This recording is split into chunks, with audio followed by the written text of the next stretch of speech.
할렐루야. 선하신 주님의 자비와 은혜와 평강이 우리 모두 가운데 임하기를 간절히 원합니다. 여러분들 지난 한 주 어떻게 보내셨나요? 잘 보내셨어요?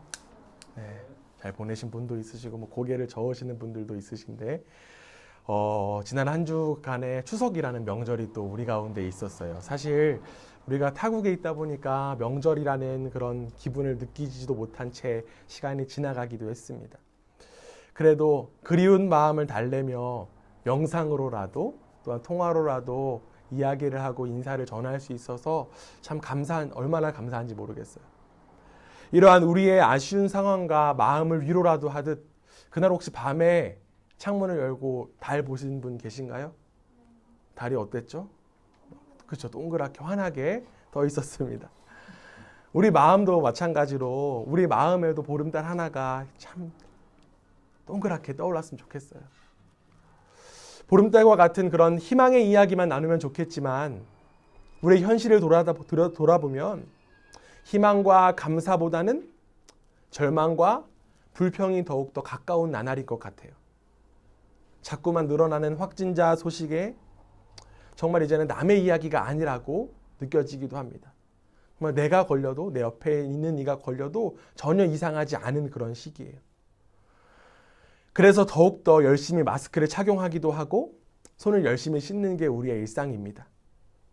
그런데 생각해보면 이 극성을 부리는 코로나 바이러스는 마스크와 방역 수칙을 준수함으로 인하여서 어느 정도 전파와 감염을 막을 수 있지만 우리를 더욱더 우울하게 하고 우리의 삶을 좌절하게 만드는 정신적인 바이러스들을 막을 수 있는 방법은 참 없는 것 같아서 더욱더 안타깝습니다. 부정적인 생각들, 또한 원망들, 그리고 불평, 불만, 미움들, 이런 바이러스들이 이미 우리에게 들어와 자꾸만 우리의 삶과 영혼을 파괴시키고 있습니다. 이러한 바이러스에 쉽게 감염되는 우리의 모습을 보며 죄인인 우리의 인간의 본성을 다시 한 번 더 생각해 봅니다. 우리는 참 연약하고 부족한 죄인입니다. 광야 생활을 하고 있던 이스라엘 백성들의 삶도 우리와 별반 다를 바가 없었습니다. 우리는 지난 2주에 걸쳐서 출애굽한 이스라엘 백성들에 대한 이야기를 나눴습니다. 그들의 삶이 원망과 불평 속에 갇혀있던 그들의 삶을 보면서 마치 우리의 삶을 보여주는 것 같다라는 그런 느낌을 감출 수 없었습니다. 하나님의 살아계심을 그들은 직접 경험했지만 현실의 벽에 가로막혀서 쉽게 하나님을 바라보지 못했습니다. 그럼에도 불구하고 하나님은 그들을 가나안 땅으로 인도하실 것이라는 약속 아래 끊임없이 그 살아계심 은혜를 베풀어 주셨지만 그들은 현실 속에서 약속을 쉽게 잊어버렸어요. 이렇게 연약하고 부족한 이스라엘 백성에게 다시 한 번 더 하나님께서는 확실한 약속을 하고 계십니다. 오늘 윤주자매가 짧게 읽었지만 특별히 출애굽기 20장 2절 말씀인데요. 여러분들 함께 한번 봤으면 좋겠습니다. 어떤 약속을 하나님께서 하시는지 그 약속을 우리에게 주시는 약속임을 믿고 우리가 읽어보겠습니다. 제가 읽겠습니다. 나는 너를 애굽 땅 종되었던 집에서 인도하여 낸 내 하나님 여호와니라. 아멘. 이 약속을 통해 하나님께서는 이스라엘 백성의 왕이 되시고 이스라엘 백성들은 그 왕의 백성이 됨을 다시 한 번 더 상기시켜 주신 거예요. 그리고 이 약속은 현재 삶의 무게를 감당하느라 힘들어하고 있고 또한 지쳐있는 우리 모두에게 분명한 믿음의 근거가 되는 그 말씀입니다. 여러분들 이 약속의 말씀 믿으십니까? 하나님께서 우리의 왕 되시고 내가 너의 하나님이다 라는 그 약속의 말씀을 진정 믿으십니까? 하나님과 이스라엘 백성은 약속보다는 정말 구속력 있는 계약을 이제 맺게 돼요.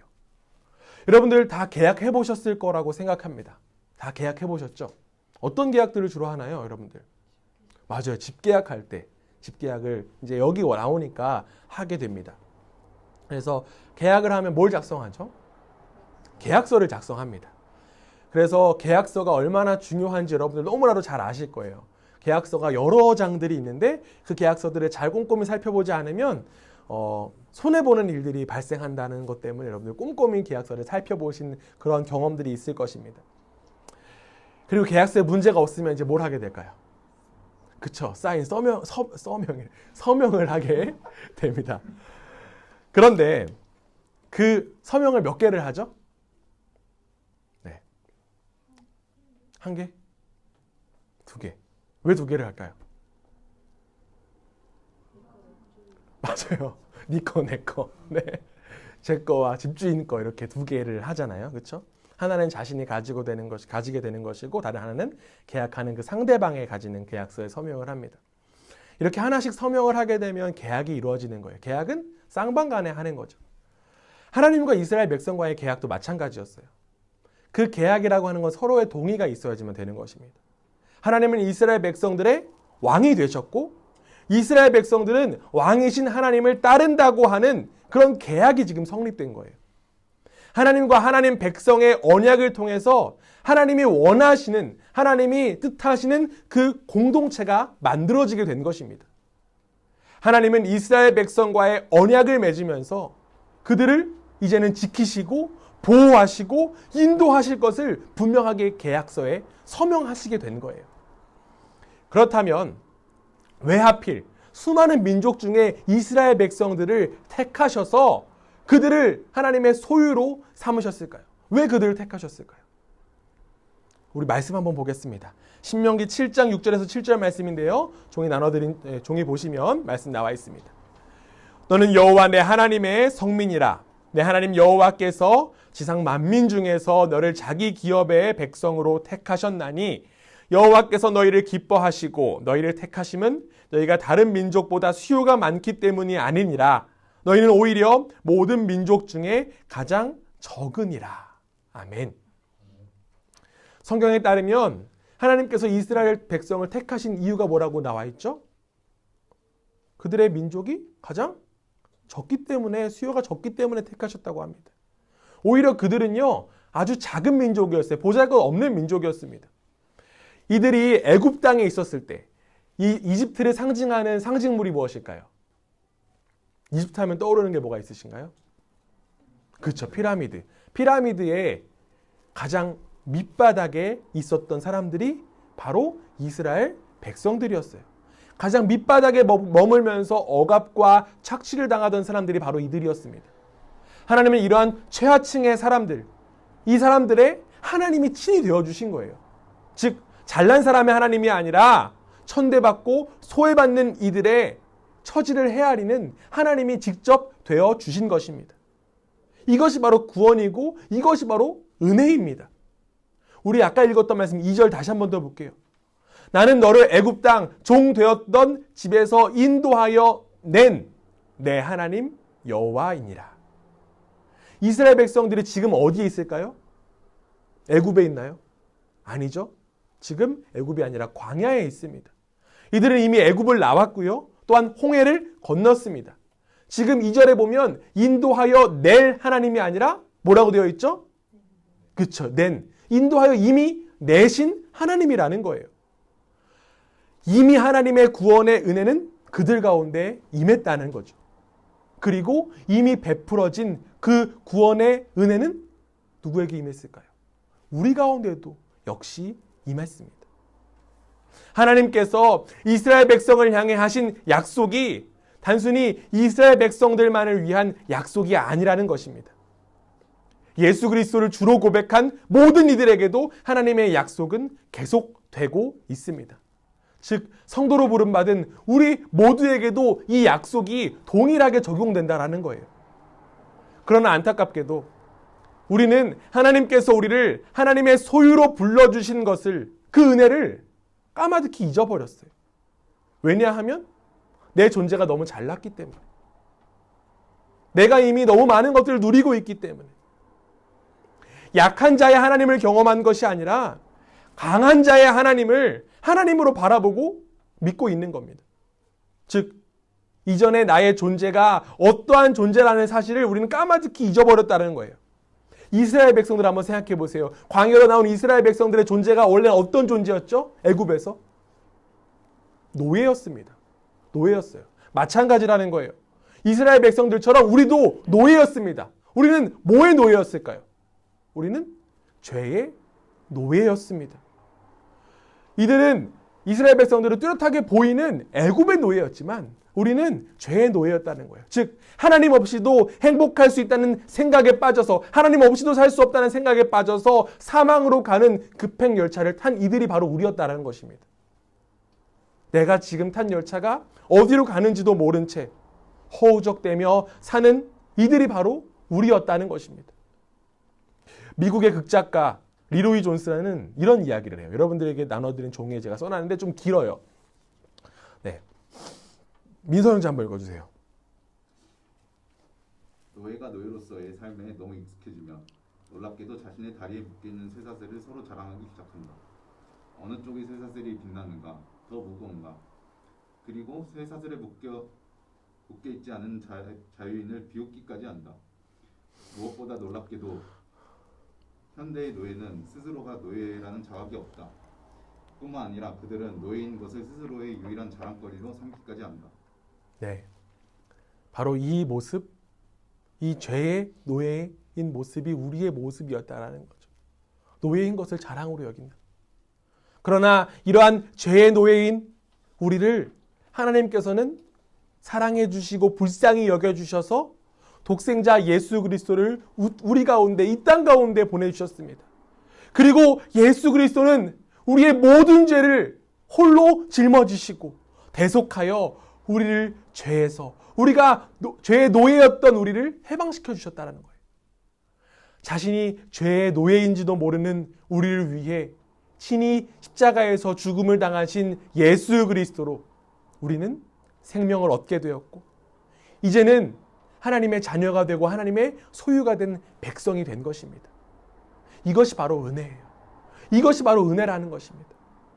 자신의 존재가 노예와 같은 존재였다는 그 사실을 기억한다고 하면 이 놀라운 하나님의 은혜에 감격하고 감사하지 않을 수 없습니다. 그리고 그 하나님의 사랑과 은혜에 엎드릴 수밖에 없습니다. 내가 잘나서 구원해 주신 것이 아니고 내가 잘생겨서 구원해 주신 것이 아니고 내가 능력이 뛰어나서 구원해 주신 것이 아닙니다. 하나님은 노예 상태인 우리를 그 모습 그대로 품어주시고 안아주시고 소유로 삼아주셨어요. 즉 우리가 바로 이미 구원의 은혜를 받은 그 이스라엘 백성이라는 거예요. 우리 한 사람 한 사람이 이미 건져냄을 받은 이스라엘 백성이라는 것입니다. 하나님께서는 소유가 된 백성들에게 먼저 은혜를 베풀어 주셨습니다. 그렇다면 하나님의 계약서가 이제 나왔어요. 이제는 누구의 이야기가 나올 차례인가요? 이제는 이스라엘 백성들 그리고 그리스도로 말미암아 구원을 얻은 우리의 이야기가 나올 차례입니다. 그래서 오늘 읽었던 말씀 1절, 2절 말고 3절 이하에서는 여러분들이 잘 알고 있는 십계명의 이야기가 나옵니다. 이제는 십계명이 그런 배경 속에서 그런 이유에서 계약상에서 나왔다라는 것을 우리가 알 수 있다는 거예요. 우리를 구원하신 하나님께서 우리의 왕이 되어주시어 우리를 보호하시고 인도해 주십니다. 그리고 우리에게는 하나님의 명령대로 살아가야 되는 10가지 계명이 주어진 거예요. 하나님의 보호와 인도하심을 받기 위한 계약이 어떨까요? 여러분 어떨 거라고 생각하세요? 왕이신 하나님을 보호를 받고 내가 인도함을 받는데 그 계약, 우리가 해야 될 일이 어떨 거라고 생각하세요? 그냥 마냥 쉽게 생각하면 어려울 거라고 생각할 수 있습니다. 아주 부담스럽게 여길 수도 있습니다. 그러나 하나님 결코 그런 분 아닙니다. 하나님께서는요, 여러분들에게 부담 가지라고, 여러분들에게 짊어지라고 그렇게 십계명 주신 거 아니에요. 하나님께서는 우리의 행복을 위해, 각 한 사람 한 사람의 행복을 위해 십계명을, 계명을 주셨습니다. 무슨 의미인지 조금 혼란스러우신 분들도 계실 거예요. 십계명의 내용에 대해서 조금 아시는 분들은 이게 무슨 나의 행복이랑 상관이 있어 라고 생각하시는 분들도 계실지 모르겠습니다. 그러나 여러분 한번 생각해 보시기 바랍니다. 세상에 법이 없다면 세상은 어떻게 될까요? 저희 집에 얼마 전에 편지가 하나 날라왔습니다. 편지의 내용은 벌금을 내라는 편지였습니다. 왜 벌금을 내야 될까요? 제가 과속을 했기 때문입니다. 물론 제가 빨리 달릴 때가 많아요. 하지만 내가 과속을 하면 얼마나 과속을 할까? 내가 과속하고 사고도 없었는데 뭐 억울하다는 생각이 제가 들 수도 있어요. 그러나 과속을 금지하는 이유가 무엇일까요? 나라가 돈을 받으려고 과속 금지할까요? 사람들에게 골탕 먹어라 이러면서 이렇게 과속을 벌점을 주고 이렇게 할까요? 아니죠. 과속하게 되면 사고가 날 위험이 높아지니까 과속하지 못하게 카메라 설치하고 자꾸 이렇게 규제를 하고 법을 만드는 것입니다. 저도 이제 과속하지 않으려고요. 네. 우리에게 여러 가지 법들이 있는 이유는 질서가 유지되고 행복한 삶을 살아가기 위해 법이 있는 거예요. 하나님께서 우리에게 십계명을 주신 것도 마찬가지입니다. 이 보잘것없는 너희들이 내 백성이 되었으니 이런 고통과 이런 골탕은 감내하라, 이런 의도가 아닙니다. 이 모습은 그냥 이전의 노예와 마찬가지예요. 하나님은 우리에게 자유를 주시고 해방을 주신 분이십니다. 하나님은 우리가 행복하기를 그 누구보다 원하시는 분이세요. 그렇기에 더욱 하나님 안에서 행복하기 위해 울타리를 우리 가운데 허락하셨습니다. 그리고 그 울타리가 무엇이라고요? 바로 십계명이라는 것입니다. 사실 그 울타리는 단순히 이스라엘 백성들에게만 주신 것이 아니라 하나님께서 이 땅 가운데 처음 사람을 만드실 때부터 하나님의 울타리는 시작되었습니다. 처음에 만들어진 그 울타리가 무엇이었을까요? 여러분 한번 생각해 보세요. 에덴 동산에 하나님께서 만드신 그 울타리. 모든 과실을 먹되 선과 악을 알게 하는 나무의 열매는 먹지 말라고 하는 울타리를 주셨습니다. 그 울타리 안에만 있으면 아담과 하와는 하나님 안에서 에덴 동산에서 어떻게 살까요? 행복하게 살 수 있어요. 잘 살 수 있어요. 그렇죠? 단지 울타리 안에만 있으면 괜찮습니다. 그리고 하나님은 한결같이 우리도 마찬가지로 하나님의 울타리 안에서 행복하게 살기를 원하십니다. 로마서 3장 20절 말씀 제가 읽겠습니다. 그러므로 율법의 행위로 그의 앞에 의롭다 하심을 얻을 육체가 없나니 율법으로는 죄를 깨달음이니라. 아멘. 인간의 행복을 위해 율법이 만들어졌어요. 그리고 율법은 죄를 깨닫게 하는 도구라고 지금 사도 바울은 이야기합니다. 율법이라는 잣대를 통해서 우리 안에 의가 없다는 것이 드러나게 됩니다. 율법을 모르면 어떤 것이 죄이고 어떤 것이 죄가 아닌지를 구별할 수 없습니다. 율법이 있기 때문에 죄를 알게 되고 율법이 있기 때문에 울타리 안에 살 수 있는 거예요. 제가 오래전에 읽었던 책 가운데 이런 내용이 있었던 부분이 생각납니다. 사람이 잘못을 할 때 알고 하는 잘못이 더 나쁜가? 모르고 하는 잘못이 더 나쁠까?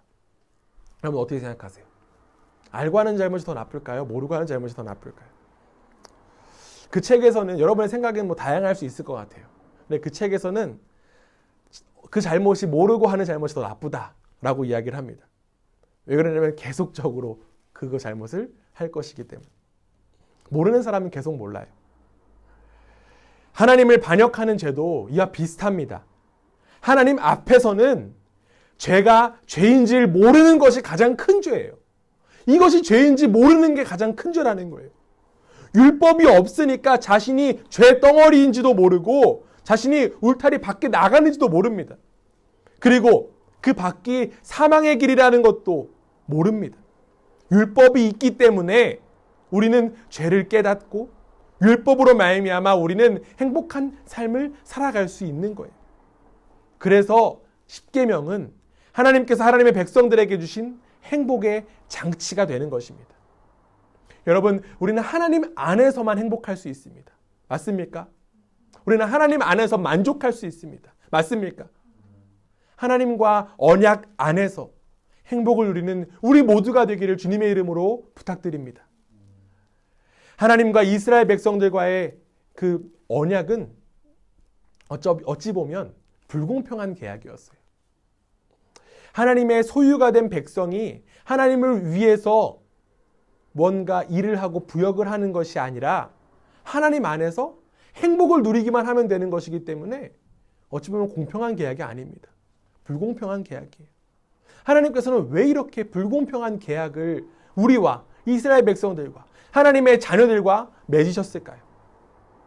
왜냐하면 하나님께서는 우리를 사랑하시기 때문에.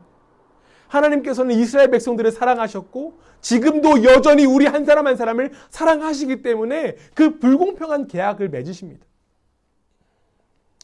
어제나 오늘이나 한결같이 하나님은 사랑이십니다. 결국 율법의 처음과 끝은 사랑이에요.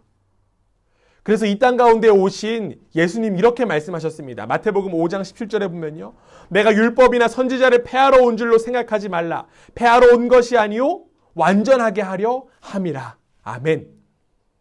예수님은 율법을 완전하게 하려고 이 땅 가운데 오셨다라고 말씀하셨습니다. 그리고 이 말씀을 하신 이후에 예수님은 옛사람들의 가르침과 그리고 예수님의 가르침을 대비해서 가르쳐 주세요. 그래서 지금 읽었던 말씀 17절 이하에 보면 그 가르침들이 쭉 나와요. 어떤 가르침들이 있냐면 옛사람들은 살인하지 말라라고 하는 그 계명을 정말 사람을 죽이는 것에만 적용했다라고 하면 예수님은 조금 더 구체적으로 형제에게 욕하는 것이나 형제에게 노하는 것도 동일하게 살인하지 말라와 똑같은 것이다. 또한 옛사람들은 간음하지 말라라고만 일렀지만 예수님은 음욕을 품는 자마다 이미 간음한 것이라고 말씀하셨습니다. 예수님은 십계명의 정신을 더욱더 심화시켰고 그 뿌리로 자꾸 더 내려가셔서 더 철저하게 적용하신 거예요. 뿐만 아니라 예수님은 이 십계명의 정신으로 몸소 삶을 사셨습니다. 즉 사랑의 삶을 예수님께서는 살아가셨다는 거예요. 아담이 무너뜨린 하나님의 율법을 둘째 아담이신 그리스도께서 완성하셨습니다. 인간의 몸으로 오셔서 십자가에 달리셨다가 부활하신 그 사랑으로 율법을 완성하신 것입니다. 우리는 이제 앞으로 다음 주부터 계속 십계명 한 구절 한 구절을 곱씹으려고 합니다. 어찌 보면 오늘 시간은요, 십계명의 오리엔테이션이다라고 이야기할 수 있을 것 같아요. 우리가 앞으로 다음 주부터 십계명 1계명부터 10계명까지 곱씹어 가면서 우리가 사랑에 더욱더 가까이 가는 시간이 되었으면 좋겠습니다. 10계명의 말씀들을 알아가면서 자신과 다른 이들을 정죄하거나 또한 거기에 빠져 있는 것이 아니라 율법의 완성은 사랑임을 기억하며 10계명 속에 담긴 사랑의 완성이 우리의 삶 속에 열매 맺히는 그런 시간들 되기를 간절히 원합니다. 여러분, 십계명은 사랑이에요. 하나님의 사랑으로 맺어진 이 언약과 그 언약 백성도 역시 마찬가지로 사랑의 삶을 살아야만 합니다. 앞으로 우리의 삶이 하나님 사랑과 이웃 사랑으로 열매 맺는 삶이 되기를 원합니다. 이는 어느 한쪽으로만 치우쳐서는 결코 완성될 수 없어요. 하나님 사랑만 열심히 한다고 완성될 수 없고요. 또한 이웃 사랑만 열심히 한다고 완성될 수 없습니다. 이는 균형을 이루어야만 합니다. 우리가 하나님을 사랑하고 이웃을 사랑하기 위해 하나의 언약 공동체로 우리는 부름받았습니다. 우리가 하나님 사랑하고 이웃을 사랑할 수 있게 여러분들 한 사람 한 사람이 있는 것입니다. 그래서 옆에 있는 이들을 함께 바라보고 믿음으로 함께 구원의 여정을 걸어나가는 우리 모두가 되기를 원합니다. 여러분, 하나님 안에 거하는 것이 참된 행복입니다.